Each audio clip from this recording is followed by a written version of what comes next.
Hello everyone, very warm welcome to my channel learning with Komal. तो आज हम types of passive portfolio strategy पढ़ने वाले हैं। बेसिकली तो आप जानते ही होंगे, हम चैप्टर 3 अपना कंटिन्यू कर रहे हैं और हमने चैप्टर 3 पर फर्स्ट वीडियो इंट्रोडक्शन, मीनिंग और टाइप्स ऑफ स्ट्रैटेजीज़ पर डाली थी, जिसमें हमने सारी स्ट्रैटेजी पढ़ी थी, उनके मीनिंग पढ़े थे। तो सबसे इम्पॉर्टेंट स्ट्रैटेजीज़ कौन सी थी? एक्टिव और पैसिव वाली, है ना। तो अब हम पैसिव पोर्टफोलियो स्ट्रैटेजी के टाइप्स आज की वीडियो में कवर करेंगे। अगर आपने प्रीवियस वीडियो वॉच नहीं करी है तो आपको चैनल की प्लेलिस्ट में एक सेपरेट प्लेलिस्ट मिल जाएगी पोर्टफोलियो मैनेजमेंट की, वहाँ से जाके आप अकॉर्डिंगली भी वॉच कर सकते हैं। और चैनल पर न्यू है या फिर आपने अभी तक हमारे चैनल को सब्सक्राइब नहीं किया तो मेरी आपसे एक हम्बल रिक्वेस्ट रहेगी, चैनल को सब्सक्राइब ज़रूर कर लें, बेल आइकन को प्रेस ज़रूर कर लें, क्योंकि ऐसी ही वीडियोस हम अपने चैनल पर लाते हैं जो आपके लिए हेल्पफुल एंड यूज़फुल होती हैं, स्पेशली इन एग्ज़ाम्स टाइम। और वीडियो को प्लीज़ लाइक करें, शेयर करें अपने क्लास ग्रुप में। चलिए फिर स्टार्ट करते हैं बिना टाइम वेस्ट किए। तो जैसा कि आप स्क्रीन पे देख रहे हैं, types of passive portfolio strategy. तो पैसिव पोर्टफोलियो स्ट्रैटेजी के क्या टाइप्स हैं? सबसे पहले हमें एक डायग्राम गिवन है कि 3 टाइप की होती हैं पैसिव पोर्टफोलियो स्ट्रैटेजीज। पहली buy and hold strategy, second bond laddering strategy और थर्ड होती है हमारी इंडेक्सिंग बॉन्ड स्ट्रैटेजी। तो सबसे पहले डिस्कस करेंगे बाय एंड होल्ड की, कि बाय एंड होल्ड स्ट्रैटेजी क्या बोलती है। Buy and hold is a long term investment strategy.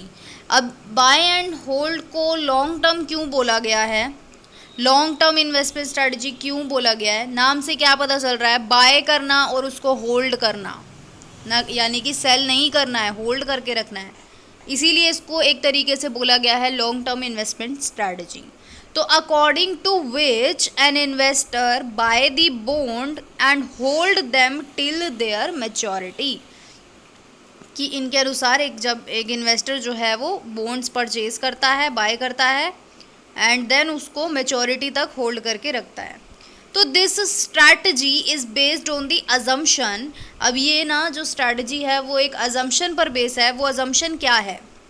वो अजम्पशन ये है कि an appropriate return can be obtained from the investment in the long term, कि एक सही यानी कि appropriate रिटर्न जो है वो इन्वेस्टमेंट से हम जो है ऑब्टेन किया जा सके, यानी कि प्राप्त हो इन्वेस्टर को।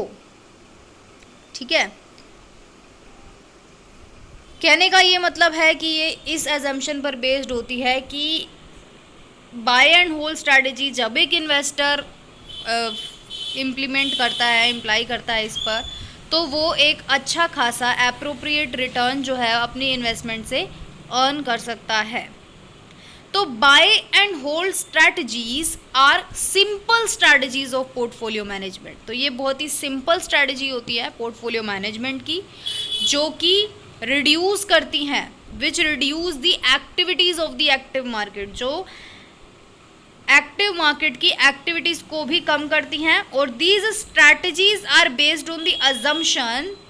और ये जो स्ट्रैटेजी है वो अजम्पशंस पर बेस होती है, क्या कि जो इन्वेस्टमेंट है, बॉन्ड्स में इन्वेस्टमेंट करना जो है वो सिक्योर होता है, and these are an assured source of the anticipated income, मतलब यहाँ से तो इनकम होगी ही होगी। तो portfolio managers following the buy and hold strategies generally deal in government and semi government bonds which have a secured nature। तो जो पोर्टफोलियो मैनेजर होते हैं वो बाय एंड होल्ड स्ट्रैटेजी को फॉलो करते हैं। वो गवर्नमेंट और सेमी गवर्नमेंट के जो बॉन्ड्स हैं वो बाय करते हैं। क्यों? क्योंकि वो सिक्योर्ड होते हैं, क्योंकि वो गवर्नमेंट इशू कर रही है, दैट्स वाई। तो such types of strategies are helpful in removing और minimising the portfolio related cost. तो अब ये इन टाइप की जो स्ट्रैटेजीज होती है ना, वो हेल्पफुल होती है पोर्टफोलियो की कॉस्ट को कम करने के लिए। पोर्टफोलियो की रिलेटेड जो कॉस्ट होती है उसको मिनिमाइज करती है। तो मेन जो एडवांटेज है इस स्ट्रैटेजी की वो क्या है? More diversification, less cost and certain return. तो जब आप बॉन्ड्स में इन्वेस्टमेंट करते हो तो वो लॉन्ग टर्म होता है, आप उसको होल्ड करके रखते हो मैच्योरिटी पीरियड तक, साथ ही साथ इसमें डाइवर्सिफिकेशन ज़्यादा होता है, आपकी कॉस्ट कम आती है पोर्टफोलियो की, और आपको एक सर्टेन रिटर्न भी प्राप्त होता है। तो ये थी हमारी buy and hold strategy, passive का टाइप।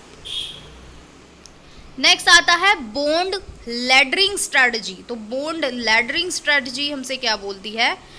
तो bond laddering strategies are modified version of the buy and hold strategy. तो अब ये एक मॉडिफाइड वर्जन है बाय एंड होल्ड स्ट्रैटेजी का। देखो, बाय एंड होल्ड स्ट्रैटेजी में क्या होता था? Bonds having same maturity are bought, मतलब जो वही बॉन्ड्स खरीदे जाते थे जिनकी मैच्योरिटी सेम होती है वो खरीदते थे और उसको हेल्ड करके रखते थे मैच्योरिटी तक। Whereas the under the bond laddering strategy, ये होता था बाय एंड होल्ड स्ट्रैटेजी में, है ना। लेकिन जो बॉन्ड लैडरिंग स्ट्रैटेजी है उसमें क्या होता है? An investment is made in the bonds having different maturity. तो यहाँ पे बोला गया है कि बॉन्ड लैडरिंग स्ट्रैटेजीज में जो इन्वेस्टमेंट की जाती है ना बॉन्ड्स में, उनकी मैच्योरिटी पीरियड डिफरेंट होता है। These are held up to the maturity term, तो ये जो है मैच्योरिटी टर्म तक हेल्ड किए जाते हैं। The investment is made in the form of a ladder की फॉर्म में जो है इन्वेस्टमेंट होती है। लैडर किसको बोला जाता है? सीढ़ियों को, है ना। तो the investment is made in the form of ladder that is series under this type of strategy, मतलब सीरीज होती है एक इस टाइप की स्ट्रैटेजी में। The bond at the end of the ladder is री इन्वेस्टेड बाय द इन्वेस्टर।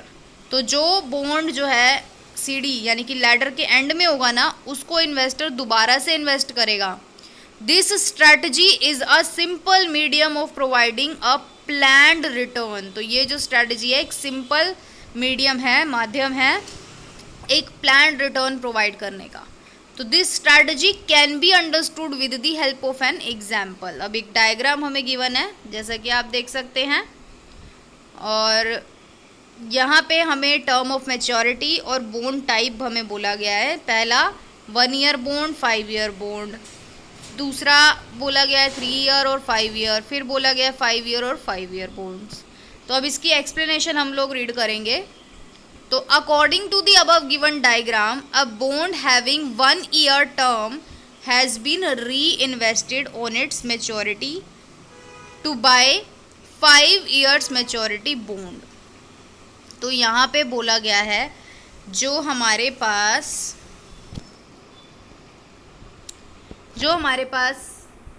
एक second, ये वाला बॉन्ड है, फर्स्ट वाला जो बॉन्ड है हमारे पास, ये जो है री इन्वेस्ट किया जाएगा इसकी मैच्योरिटी पर to buy 5 year maturity bond. जैसे कि यहाँ पे हमें लिखा हुआ है ना 5 ईयर, तो 5 ईयर मैच्योरिटी, जब ये मैच्योर हो जाएगा ना 1 ईयर का कंप्लीट हो जाएगा, तब इसको री इन्वेस्ट करेगा इन्वेस्टर 5 ईयर बॉन्ड परचेज करने के लिए। ओके, सिमिलरली हमें गिवन है 3 ईयर बॉन्ड।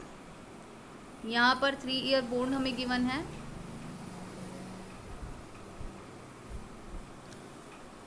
ओके,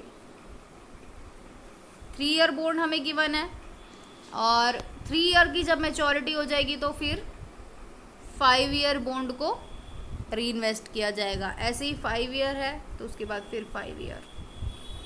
ओके, तो यहाँ पर बेसिकली यही हमें बताया गया है। तो अब यहाँ पे बोला गया है bonds have also been reinvested in 5 year maturity bond on their maturity। और यहाँ पे हमें थर्ड वाले बॉन्ड के बारे में बताया गया है। एक सेकेंड, यहाँ पर हमें थर्ड वाले के बारे में बताया गया है जिसमें हमने पढ़ा था finally the 5 year maturity bond have also been reinvested in 5 year maturity bond. तो ऐसा करने के बाद by doing so the investor will earn an income in a well planned manner. तो एक वेल प्लान्ड मैनर में एक investor earn करेगा इनकम और एडवांटेज भी रिसीव करेगा डाइवर्सिफिकेशन की। तो thus the bond laddering strategy emphasises on including the purchase of the bonds having different maturity periods. तो इसीलिए जो बॉन्ड लैडरिंग स्ट्रैटेजी है वो किस पर एम्फसाइज करती है, किस पे जोर देती है कि हमें बॉन्ड्स की परचेज तो करनी ही करनी है, साथ में उनके जो मैच्योरिटी पीरियड्स हैं वो डिफरेंट होने चाहिए ताकि इन्वेस्टर को एक रेगुलर इनकम भी मिले। फिर आता है हमारा थर्ड, इंडेक्सिंग बॉन्ड स्ट्रैटेजी। तो इंडेक्सिंग बॉन्ड स्ट्रैटेजी किस पर बेस्ड है? इंडिसेस पर, कैपिटल मार्केट के इंडिसेस पर बेस्ड है। तो generally a preference is given by the investor to the bond having the quality of selected bond index. तो जनरली इन्वेस्टर के द्वारा प्रेफरेंस किन टाइप के बॉन्ड्स को दी जाती है? जिनमें क्वालिटीज होती है किसकी? सिलेक्टेड बॉन्ड इंडेक्स की।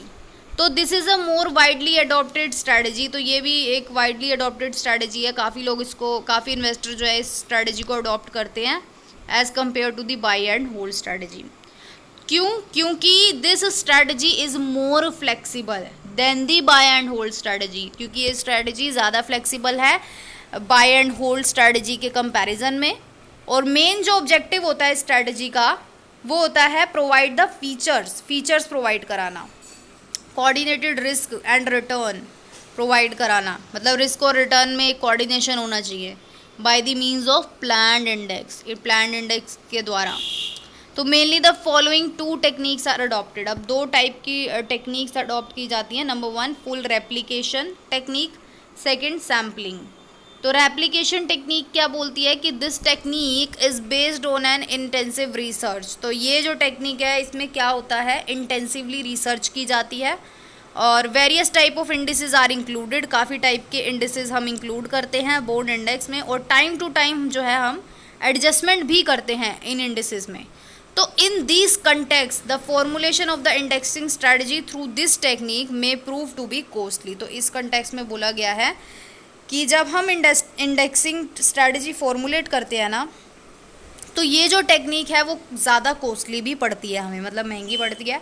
तो 10 फुल रेप्लिकेशन टेक्निक क्या है? एक इम्प्रैक्टिकल मेथड है, क्योंकि इतना पैसा कौन लगाएगा, है ना, इसीलिए थोड़ा इम्प्रैक्टिकल बोला गया है इस टेक्निक को।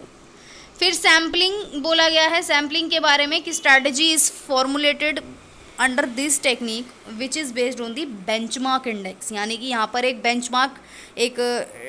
बेंचमार्क इंडेक्स डिसाइड कर लिया जाता है, उसके बेस पे स्ट्रैटेजी बनाई जाती है। These benchmarks may be in relation with the quality of security. अब ये जो बेंचमार्क्स हो सकते हैं वो क्वालिटी पे भी हो सकते हैं, सिक्योरिटी की, इंडस्ट्री हो गई, मैच्योरिटी टर्म हो गया, रेट ऑफ रिटर्न हो गया, ये सारे फैक्टर हम कंसीडर करेंगे जब हम एक बेंचमार्क सेट करेंगे। तो being based on the benchmarks this technique reduces the importance of full replication. जब हम ये बेंचमार्क्स पे बेस्ड होगा तो ये जो टेक्निक है वो फुल रेप्लिकेशन टेक्निक की इंपॉर्टेंस को कम कर देता है, which may prove to be harmful for an investor. तो ये जो है हार्मफुल भी हो सकती है साबित इन्वेस्टर के लिए। क्यों? क्योंकि वो बेंचमार्क के बेस पे सारा जो है वो डिसीज़न ले रहा है एक तरीके से, तो बेंचमार्क गलत साबित हुए तो हार्मफुल हो सकता है इसीलिए। तो thus there are the above mention types of passive portfolio strategy. तो the success of portfolio can be ensured by selecting a strategy according with the investment objective. तो वही स्ट्रैटेजी एक इन्वेस्टर को अपनानी चाहिए जो उसके ऑब्जेक्टिव से मैच करती हो, राइट। ओके, तो आज की वीडियो कैसी लगी आपको, समझ आया? मुझे कमेंट ज़रूर करें और क्लास ग्रुप में शेयर करें, वीडियो लाइक ज़रूर करें। Thank you so much.